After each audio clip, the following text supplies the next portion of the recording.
Hello again, it's Noob, and I'm pretty sure that everybody in the world knows about the classic four-wheel dial combination padlock bypasses. So the first one would be this particular one where you open the lock like that. We can scramble the wheels again. And there's a slightly lesser known but equally effective bypass like this, where you go in through the side. And whilst those techniques are super fun party tricks, I've always wanted my own cutaway so I could show people how these tricks, or bypasses, should I more accurately say, work. Now, I'm aware that you can buy, I think, Master Lock 175, 176, 178 cutaways commercially. They're reasonably priced, but still more than I'd like to pay, especially when you can buy really cheap versions of that same mechanism, like this Blackspur, not a sponsor, padlock. So I got myself a brand new one of those locks, and I thought, wouldn't it be a good little project, just a mini Saturday project, spend a couple of hours with a rotary multi-tool and see if I can't make myself a little 2-window cutaway lock. Now, I don't think I'll get the same finish or quality finish as if I had an end mill or something like that. That would be amazing, but I don't have one. But if I can do it with a rotary multi-tool, some files, maybe a belt sander, I think there's a good chance that some of you may think, do you know what, this would be a good little project to do on a lazy Saturday morning. So yeah, let's cue a montage and see where I get to.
And after all that, here we are.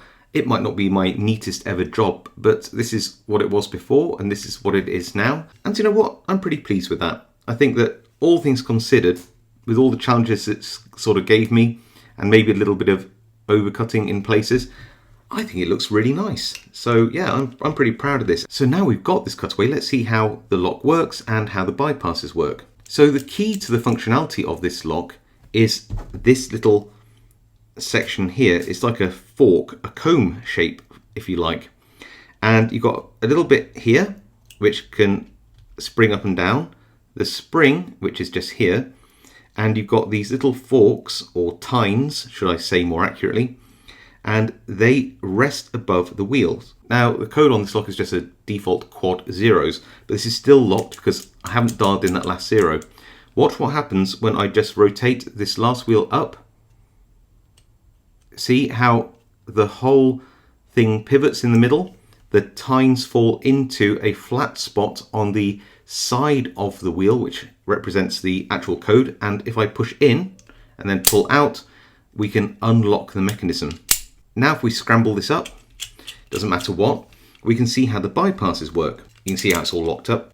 So I've got the classic shim knife, and the idea is we've got to go in between probably the center two wheels. You can get it from the other ones, but it's easier this way, and angle this slightly down to go underneath this fork mechanism. So if I go in like this, you'll see that I can get my tool between the wheels and I can push it forwards like this, and I can even show you how it goes between the wheel like that and the fork. And we should be able to angle it down, so it doesn't matter sort of where we go and go through this one as well, but you want to get that angle like that. So we've got this shim going between this wheel and this wheel underneath the fork. When we push it to the back and gently lift up, you can see how we're moving that fork up. And that means that this now doesn't block the two locking pulls, meaning that we can actually just push down and unlock the lock like this. So, might not be the most pretty cutaway ever, but it's certainly functional, it works, it shows everybody what's going on inside the lock, you can do all the bypasses, and I really like what I've done here. I hope you do too. If you like this video, then please do consider giving it a like. If you want to see more projects like this, then hit that subscribe, hit the notification bell, all really helps me out, and it'll allow you to see content as it comes out from me. And everything helps, and I really, really appreciate it. Otherwise, stay safe, happy picking, and I'll see you all next time.